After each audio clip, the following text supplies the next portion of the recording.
नमस्कार विद्यार्थी मित्रांनो, काल आपण बघितलं जाहिरात म्हणजे काय, जाहिरातीची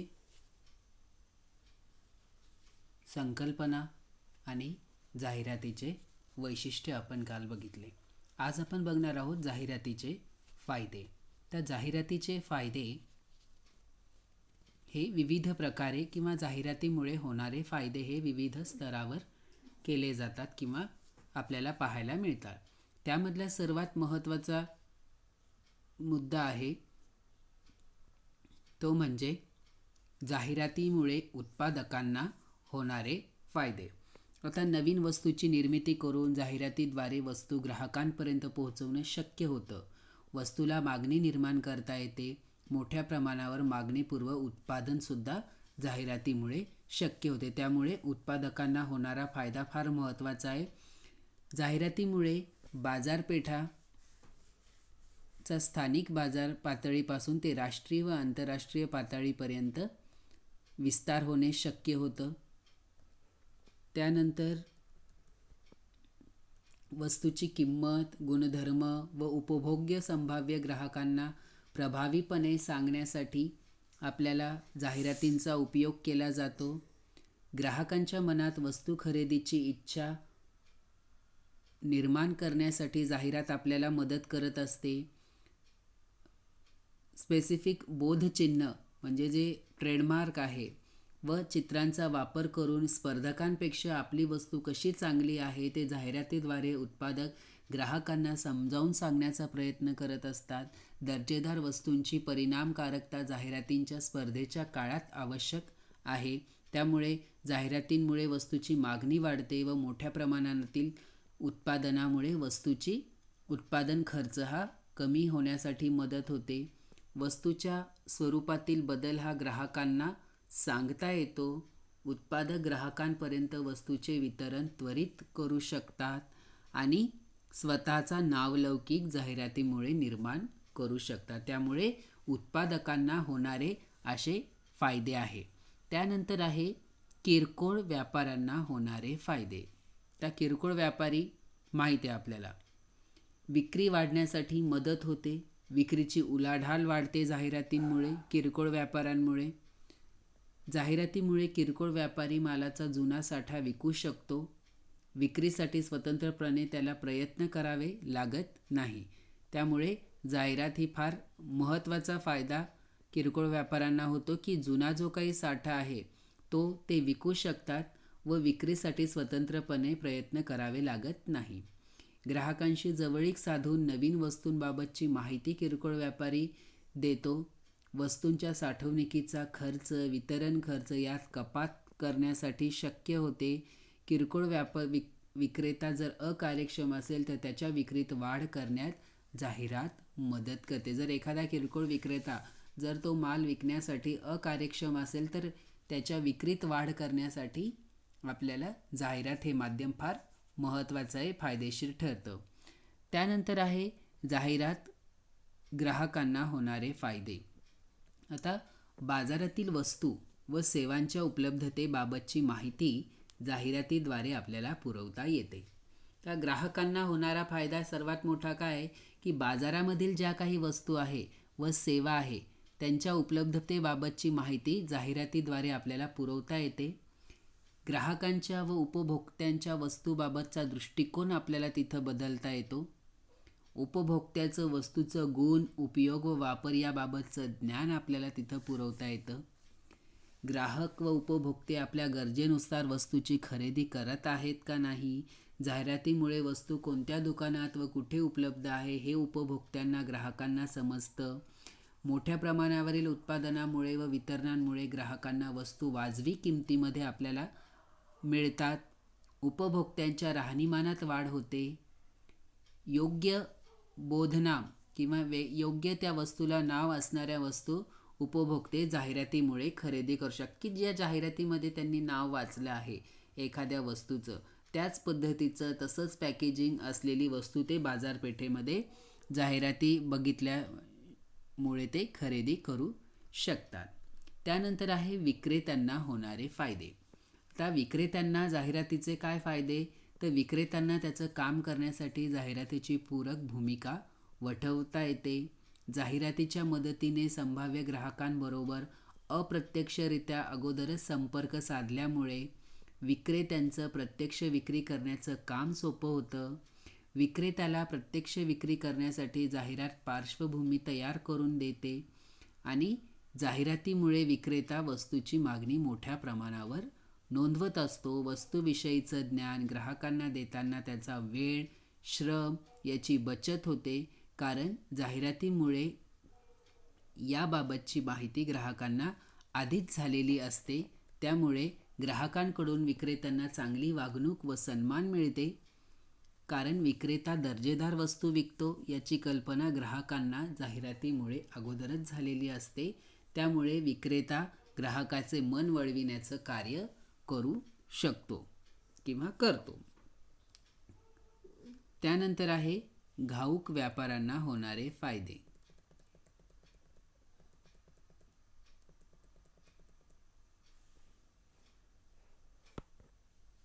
त्या घाऊक व्यापाऱ्यांना सुद्धा वेगवेगळ्या प्रकारचे आपल्याला फायदे पाहायला मिळतात, की ज्या पद्धतीने जसं किरकोळ व्यापाऱ्यांना होणारा फायदा आहे त्याचप्रमाणे घाऊक व्यापाऱ्यांना सुद्धा होणारा फायदा आहे. आपल्याला दिसतो की विक्री वाढण्यासाठी मदत होते आणि विक्रीची उलाढाल तिथं वाढल्या जाते.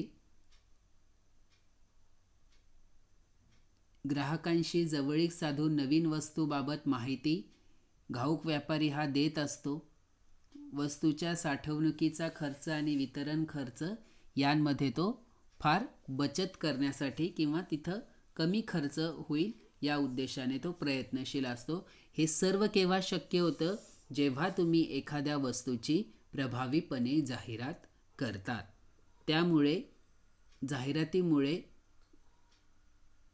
इतक्या लोकांना फायदा होतो आणि अशा पद्धतीने व्यवसायाचा जो काही उद्दिष्ट आहे की जास्तीत जास्त आपला सेल व्हायला पाहिजे, वस्तू जास्तीत जास्त बाजारपेठेत विक्रीस आल्या पाहिजे, ग्राहकांनी त्या खरेदी केल्या पाहिजे, हे उद्दिष्ट आपलं तिथं सफल होतं.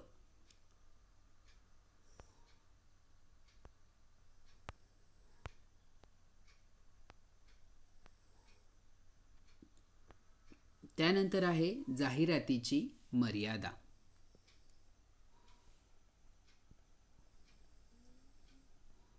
त्या जाहिरातीची मर्यादा, लिमिटेशन्स काय आहे जाहिरातीसाठी, तर सर्वप्रथम आहे एकतर्फी संप्रेषण. एकतर्फी संप्रेषणमध्ये काय सांगितले त्यांनी, की जनसंवादाचे वैयक्तिक नसलेलं हे रूप आहे.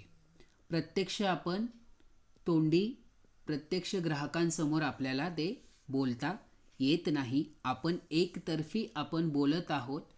समोरच्या व्यक्तीला पटत आहे नाही पटत आहे हे आपल्याला काही माहीत नाही. लक्ष प्रेक्षकांना काही जर शंका किंवा शंका असल्यास ते एकाच वेळी साफ केले जाऊ शकत नाही. तर समोरासमोर व्यक्ती जर वस्तूची विक्री करत असेल आणि समोरच्या व्यक्तीला जर काही प्रश्न निर्माण झाले असतील तर ते त्वरित तिथं सोडवता येतात, आपल्याला सॉल्व करता येतात. पण जाहिरातीमुळे आपण फक्त बघतोय आणि आपल्या मनात जर शंका निर्माण झाली या वस्तूबद्दल, आपण जर 4 वस्तूंबद्दल त्याच सिमिलर वस्तूंबद्दल जर कंपॅरिझन करून बघितलं आणि आपल्यामध्ये आहे, तर अशी एकाच वेळी सर्व लोकांची आपल्याला तिथं शंकेचं निरासन करता आपल्याला येणार नाही. त्यामुळे जाहिरातदार विपणन संदेशाबद्दल त्वरित प्रतिक्रिया पण घेऊ शकत नाही. त्यानंतर आहे अनब्रँडेड उत्पादनांसाठी व्यवहार्य नाही. त्या ब्रँड नसलेल्या उत्पादनाच्या बाबतीत जाहिरात साधन म्हणून वापरली जाऊ शकत नाही. ब्रँडिंगशिवाय उत्पादने केवळ ओळखली जाऊ शकत नाही आणि म्हणून जाहिरात केली जाऊ शकत नाही. जे ब्रँडेड नाही, छोट्या मोठ्या ज्या काही गोष्टी आहेत त्यांना अजून ब्रँड तयार झालेला नाही आहे, तर अशा अनब्रँडेड उत्पादनासाठी ॲडव्हर्टायझिंग करणं हे व्यवहार्य नाही किंवा त्या वस्तूचा इतक्या प्रमाणात लोकांना त्या वस्तूबद्दल माहिती नाही आहे, त्यामुळे लोकांना परिचित नाही आहे ती वस्तू, तिचा उलाढाल कमी आहे. तर अशा वेळेस काही वस्तू अनब्रँडेड असतात आणि त्या या ॲडव्हर्टायझिंगवर खर्च करण्यासाठी तयार होत नाही.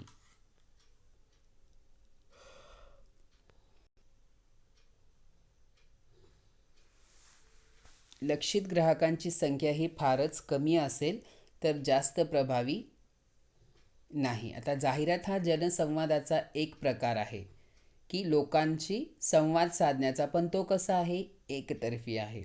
जर लक्षित ग्राहकांची संख्या ही फार मोठी असेल तर त्याचा परिणाम आपल्याला दिसेल. पण जिथं लहान संख्या आहे, कमी ओरिएंटेड आहे, ग्राहक वर्गाची संख्या ती वस्तू खरेदी करण्यासाठी कमी आहे, विशिष्ट लोकच त्या वस्तू खरेदी करतात, अशा वेळेस औद्योगिक वस्तूंच्या बाबतीमध्ये जाहिरात करणं फार प्रभावी नसतं. ज्या मोठमोठ्या औद्योगिक वस्तू आहे, उपकरणं आहे, तर अशा वस्तू खरेदी करण्यासाठी उद्योजक किंवा जाहिरात ही प्रभावी ठरत नाही, कारण की ती वस्तू खरेदी करण्यासाठी फार मोजकेच लोक उपलब्ध असतात. आपण बघतो की इंजिनिअरिंग एक्सपो वगैरे आपण भरवतो, आपल्याला प्रदर्शनात बघायला मिळतात. पण प्रदर्शनामध्ये जे लोक ते व्यवसाय करतात आहे, मोजकेच लोक त्या वस्तू खरेदी करत असतात. म्हणून त्यांना ॲडव्हर्टायझिंग करणं हे शक्य नाही, कारण की तो खरेदी करणारा जो ग्राहक वर्ग आहे तो फार कमी मध्ये आहे. त्यामुळे लक्षित ग्राहकांची संख्या कमी असल्यामुळे तिथं जाहिरात करणं हे जास्त प्रभावी ठरत नाही. त्यानंतर आहे अव्यवहार्य. जाहिरात ही एकतर्फी संवाद आहे.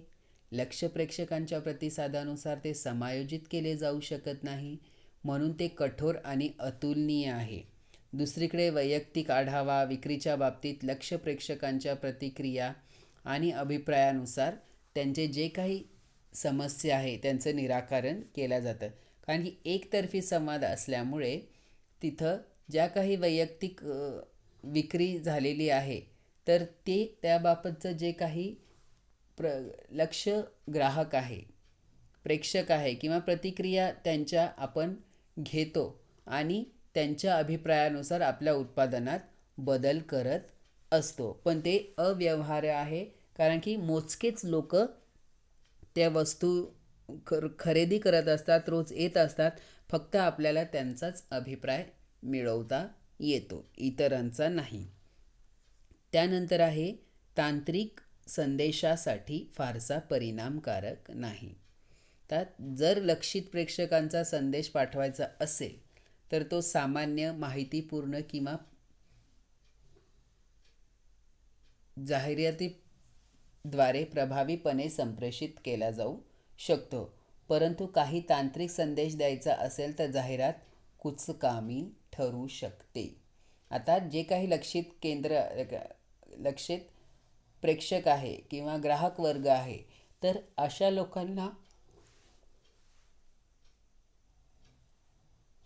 जर माहिती पाठवायची असेल किंवा संदेश द्यायचा असेल किंवा ती जाहिरातीद्वारे आपल्याला करता येत नाही. जर त्या जाहिरातीद्वारे जर आपण त्या ग्राहकांना जर काही कळवलं आपल्या वस्तूबद्दल, काही तांत्रिक अडचणी असतील, तांत्रिक काही संदेश असतील, तर हे जर त्यांना कळवायचं असेल तर जाहिरात ही कुचकामी ठरते. जाहिरात ही काही कामाची ठरत नाही. त्यामुळे तांत्रिक संदेशासाठी जाहिरात ही फारशी परिणामकारक आपल्याला दिसत नाही. त्यानंतर आहे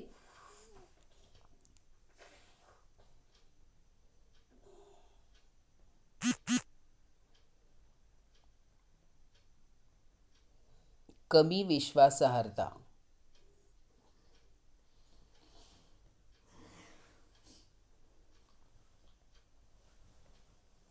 तर कमी विश्वासार्हता म्हणजे जाहिरातीद्वारे दिलेला संदेश हा कमी विश्वास आहे.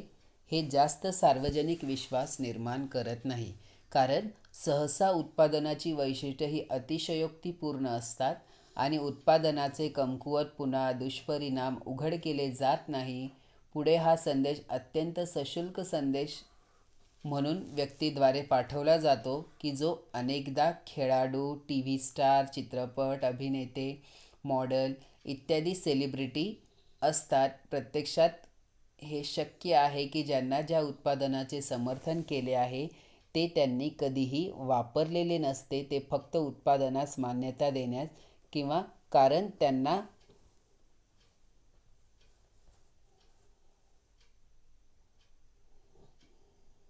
कारण त्यांना त्यास देय दिले जाते हे जाहिरात संदेशाची विश्वासार्हता कमी करते. तर आपण बघतो वेगवेगळ्या वस्तूंच्या जाहिराती ह्या टी व्ही ॲक्टर, चित्रपट अभिनेते, खेळाडू, मॉडेल्स अशा विविध सेलिब्रिटी देत असतात. खरंच लोक त्या वस्तू वापरत असतील का? हा एक प्रश्न आहे. कारण की त्यांना त्या जाहिराती केल्यामुळे, ती ॲक्टिंग केल्यामुळे त्यांना त्याच्याबद्दल पैसा मिळतो, म्हणून ते ॲक्टिंग करतात. पण खरंच त्यांनी वापरली आणि ते वापरून त्यांना खूप काही फायदे झालेले आहे आणि म्हणून ते स्वतः पुढं येऊन त्या वस्तूबद्दल माहिती सांगत आहे असं नसतं. त्यामुळे कमी विश्वासार्हता आपल्याला तिकडं पाहायला मिळते. त्यानंतर आहे मीडियाचा गोंधळ. तर मीडियाचा सुद्धा गोंधळ आपल्याला तिथं पाहायला मिळतो.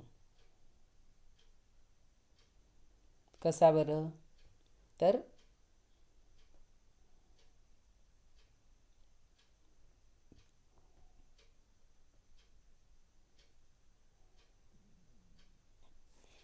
ते मीडिया गोंधळ म्हणजे माध्यमांमध्ये जास्त जाहिराती आजकाल वर्तमानपत्रके, मासिके आणि टी व्ही चॅनल अधिक महसूल मिळवण्यासाठी जाहिरातींची जास्त संख्या दाखवतात. आपण बघतो टी व्हीवर किंवा वृत्तपत्रांमध्ये वगैरे जाहिरातबाजीच जास्त असते. बातम्या कमी आणि जाहिरात जास्त असते. कारण की त्या जाहिरातांमधूनच त्यांना जास्तीत जास्त प्रमाणामध्ये इन्कम येतं. महसूल त्यांना तिथं जास्तीत जास्त प्रमाणामध्ये मिळवता येतो. जे काही लक्षित प्रेक्षक आहे, ग्राहक वर्ग आहे, ते सर्व जाहिराती हे पाहत नाही. त्यांना मोजकी जे पाहायचं आहे तेच पाहतात किंवा ते टी व्हीवर सुद्धा ऐकत नाही किंवा रस घेत नाही. माध्यमातील जाहिरात या गोंधळांमुळे आणि तांत्रिक सुलभतेमुळे अलीकडील वर्षामध्ये जाहिरात टाळण्यासाठी समस्या ह्या गंभीर समस्या बनली आहे.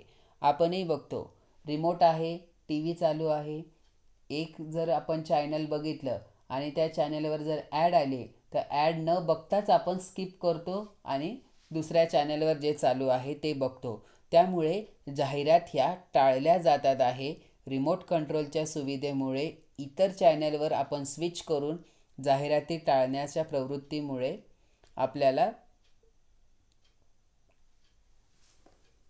जाहिरात आणि ती टाळण्यासाठी आपण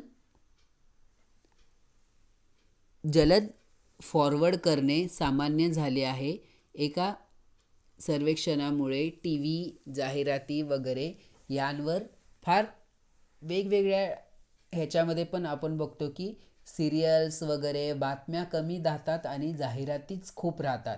आणि एका चॅनलवर जाहिरात सुरू झाल्या तर प्रत्येक चॅनलवर जाहिराती आपल्याला पाहायला मिळतात. सर्वांची चढाओढ लागलेली आहे, स्पर्धा लागलेली आहे. त्यामुळे मनुष्य हा इरिटेड होतो आणि मग काही काळाने तो जाहिराती बघणंच सोडून देतो. त्यामुळे मीडिया गोंधळांची सुद्धा समस्या आपल्याला तिथं पाहायला मिळते. जो जाहिरात आले की एका चॅनलवरून दुसऱ्या चॅनलवर तो स्विच होतो. तर अशा पद्धतीने आज आपण बघितलं जाहिरातीचे फायदे.